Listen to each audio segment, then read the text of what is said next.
આપ જાણો છો કે એસઆઈઆરની કામગીરી માટે વાંધા સૂચન ગઈકાલે છેલ્લો દિવસ હતો અને જે પ્રકારે ભારતીય જનતા પાર્ટીના નેતાઓ દ્વારા ભારત દેશના નિર્દોષ નાગરિકોના મતદાન કેન્સલ કરવા માટે ખોટા પુરાવા ખોટું ડિક્લેરેશન કરી લગભગ એકમાત્ર સયાજીગંજ વિધાનસભામાં 8,000 જેટલા નાગરિકોના વોટિંગ રાઇટ ખતમ કરવાનો પ્રયાસ કર્યો।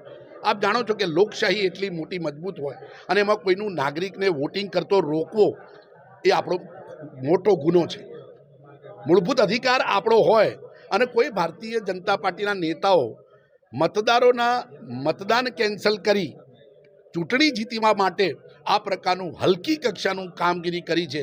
આ બાબતે ભારતીય જનતા પાર્ટી પહેલાં તો માફી માગે। મુખ્યમંત્રી ભૂપેન્દ્રભાઈ હોય, નરેન્દ્રભાઈ મોદી હોય કે અમિતભાઈ શાહ આવી તો કેવી રીતે એસઆઈઆરમાં સૂચના આપી શકે કે એક વ્યક્તિ 800 એપ્લિકેશન કરે। અમે 114 જણ મોટા મોટા તારવી લાવ્યા છીએ કે જેમણે 100, 200, 500 એપ્લિકેશન કરી છે અને એ બી ખાલી અરજી કરીને આપી દીધી કે આ ભાઈનું મતદાન કેન્સલ કરો। અમારી જાગૃતતાના કારણે અત્યારે તો બધું રોકાઈ ગયું છે, પરંતુ આ લોકો ઉપર કાયદાકીય પગલાં લેવા એવું ચૂંટણી પંચના નિયમોમાં લખ્યું છે અને એ જવાબદારી કોની છે?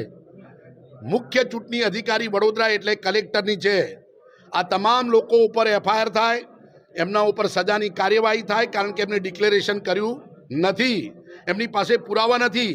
અમે સીસીટીવી ફૂટેજ સાથે પોલીસ કમ્પ્લેન કરવા માટેની તાકીદ કરી છે। જો કલેક્ટર આમાં નિષ્ફળ જશે તો 2 દિવસ પછી આ મુખ્ય ચૂંટણી અધિકારી ઉપર પણ પોલીસ કાર્યવાહી થાય, કાયદાકીય કાર્યવાહી થાય, એની પણ માગણી અમે આ લેખિત પેપરમાં કરી છે, જેમાં સ્પષ્ટ રીતે પુરાવા સાથે આજે લોકો આવ્યા છે, મતદારો આવ્યા છે કે ભાઈ હું તો અહીંયા જીવતો છું, આ મારું ઘર છે, તો તમે અરજી કેવી રીતે કરી?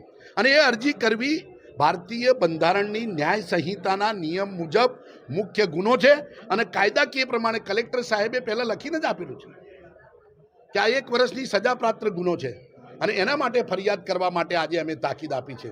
અને ભારતીય જનતા પાર્ટીના નેતાઓને આવું હલકી કક્ષાનું કૃત્ય કરવા માટે પ્રજાની માફી માગવી જોઈએ। તમે લોકશાહીમાં જીવો છો, કોઈ મતદારને મતદાન કરતાં રોકી એના ન્યાયિક અધિકારો, મૂળભૂત અધિકારોને છીનવીને તમે ચૂંટણી જીતવા માગો છો। એક તરફ કહો છો કે અમારું પોપ્યુલર સરકાર મોદી સરકાર, અને મોદી સરકારની અંદર એસઆઈઆરમાં સમગ્ર દેશની અંદર આટલી મોટી સંખ્યામાં વોટ ચોરી।